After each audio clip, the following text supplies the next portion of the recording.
Melissa. Hey, Amy. So, what's that voice about? It is whatever bothers you, Amy. I love to do. What are you doing? Okay, so we are continuing with our speed podcast dating series, and we have up next with our very special friend to both of us. Go ahead and introduce yourself. Tell us who you are.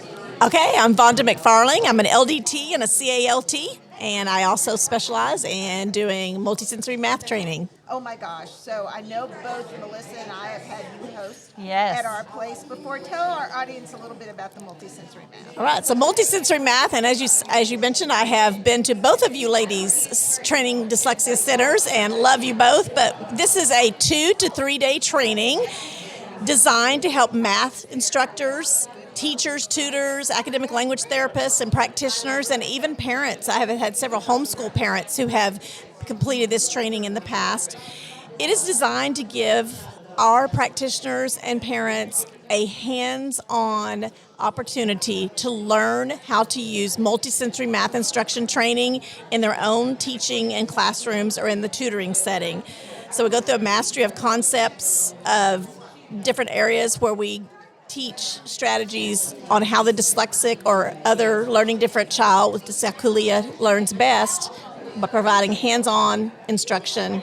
You practice it with me at the training, and then you get the whole notebook of resources to take back that you can use with any math curriculum, because it's not curriculum, it's the strategies and an approach on how to impart that knowledge to our struggling students. So Vonda is super duper thorough. And even if you are like a little scared of math, she guides you through it very gently, starting with the youngins, and then you go, I think we went all the way up to calculus at mine, right? We did through algebra at most of them. We do provide some instruction if you're desperate for calculus, but we mainly stay in that K to 8 range, and ending with the algebra. We start with numeration and counting, addition, subtraction, multiplication, division, fractions, geometry, and then ending with that algebra concept of how to teach our children.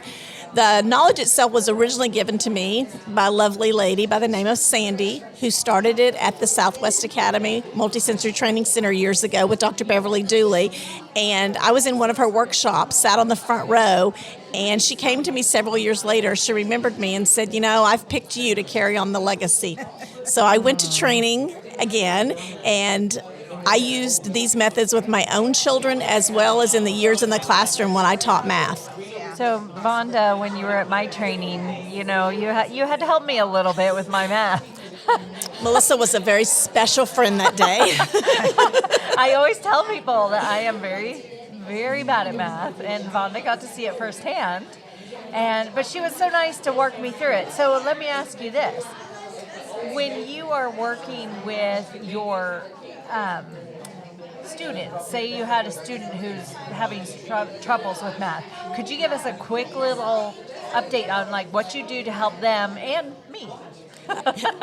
Yes, so practice makes perfect, right? So the students, whenever they come to me or any of the people who've attended this training, the particular area that they're struggling with, there are many strategies, and there's not just one or two. We have multiple ways. I know in multiplication, we teach everything from how to teach skip counting to, we call it, with the multiplication tables and things like that to help them learn different ways.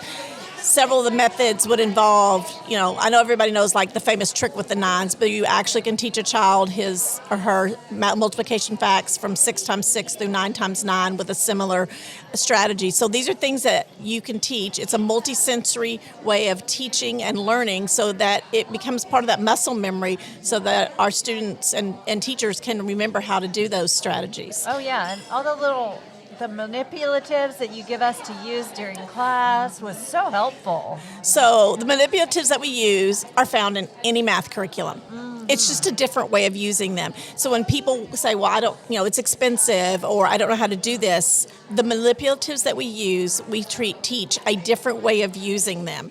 Everything from Cuisenaire rods to the geometric shapes. It's not that you don't have access to those because they come with most standard math curriculums, or you can buy them at the teacher supply stores. It's the different way of using them that helps remediate those deficits in math. And honestly, ever since I did the original training a couple of years ago, I'll go to the $1.25 tree, $1.50 tree, whatever it's called now, and I'll see it in the teacher section, and I'll just get some of these manipulatives, and I've been using it with a student that I have at my center. And so this has been just a valuable for, especially if we're dyslexia practitioners, dyslexia therapists, dyslexia teachers. We have to do other things. We have to look at dyscalculia. We have to look at dysgraphia. We have to look at the whole child and be able to support the whole child. So that being said, do you have any trainings coming up? I do. I actually have 3, but we'll talk about the one that is with the Dyslexia Duo team. So I will be at Amy Roden-Roth's Discover Read in July, and Amy's hosting that training the 13th, 14th, and 15th of July of 2026 at her training center in Prosper. We are not virtual, which is a question I get a lot, and the reason we're not virtual at this time is we have sets of materials for hands-on, training.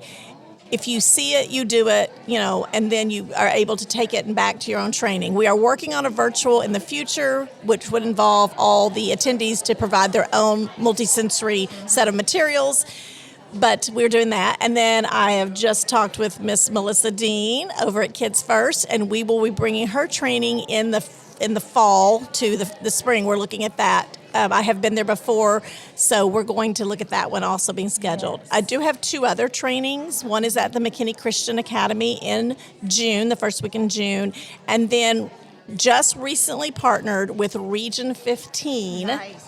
In Texas. If you're familiar with Texas, we have educational service centers. And so Region 15 has recently partnered with one of the training centers, JPW, out of San Angelo. And for the first time, we are able to use their sponsorship, their facilities, and Region 15 trainees can attend this training for free in late June. I think it's the 24th and 25th of June in San Angelo. It's the first time. Nice. It's the first time we've been able to offer that, 25th and 26th of June. So we'll be able to offer that through Region 10, and we're hoping we can take that in cooperation with training centers like your own in the regions where you're located too. That's our next step. And so those of you who are interested, because I'm a QI, and I'm sure the QI over at Melissa's place too, we do have eligible. Mine's a 3-day training, so it's 18 CEs, I think. 18 CEUs, and the 2-day trainings will be eligible for 12. There is a QI who's partnered with me on every training so that there is a QI supervision and cooperation and collaboration that is with the trainings so that we can offer those ALTA CEUs. Which is awesome. Now, another question I have is, as far as the San Angelo, the Region 15 training, do you have to be in Region 15 to go to that Great training? question. So at this time, it is free for all Region 15 residents. And then if you are outside of Region 10, their cost, I believe, for non-Region 10 residents is $150. Non-Region 10? Non-Region 15. Okay. I'm Region 10, so that's where I live. Okay. So if you're in Region 15, 100% fee is waived. If you're out of Region 15, you may still attend, and believe their cost is going to be $150 for that. Okay. Excellent. Which is pretty standard among all the training centers. Yes, The educational service centers that their residents go to their trainings at low cost or for free. Okay, that's good to know. Excellent. Thank you, Vonda. Well, thank you. So if anybody wants to get in touch with you, Vonda, how could they get in touch with you? Okay, so you can always contact my girls at the Dyslexia Duo. They both know how to have me on speed dial, and we talk and email and text often. However, I am available primarily by email. My company is Vonda McFarling Educational Services, and I am an LLC, but I love email because I can answer you at midnight. Yes. At VK McFarling, that's V as in Vonda, K as in kite, MC, F as in Frank, ARLING @gmail.com. Excellent. That's So my you're- personal, and I always answer. You're a night person too, like me. I know. I heard that sleep expert that we were here at the ALTA conference with this week, and I'm like, I really do get 8 hours of sleep. Mine just don't start at the normal times. Yes, me too. Excellent. But thank you. all questions about registration, and I love to hear from people telling me, I have a strategy I need for this, and but always willing to help. Seriously, y'all, she's really helped me with my student that I've worked with. So come out to our centers, and it's in person, and I can tell you, at least around me, we got a lot of good places to eat at lunch. So. We do. Amy's also famous for having, and I quote, "We get 5-star reviews and have for every training that I've hosted there of our math training." And one of the funniest comments ever was, "Best snacks ever," and told me where the good places were to eat. I'm Italian, y'all. Okay, well, thank you, Vonda. Oh, guys, I love talking to the Dyslexia Duo and listening. You are my jam on my way to and from all my clients when I push into private schools, so I love it. Thank you. All right, guys, talk to you soon. Bye.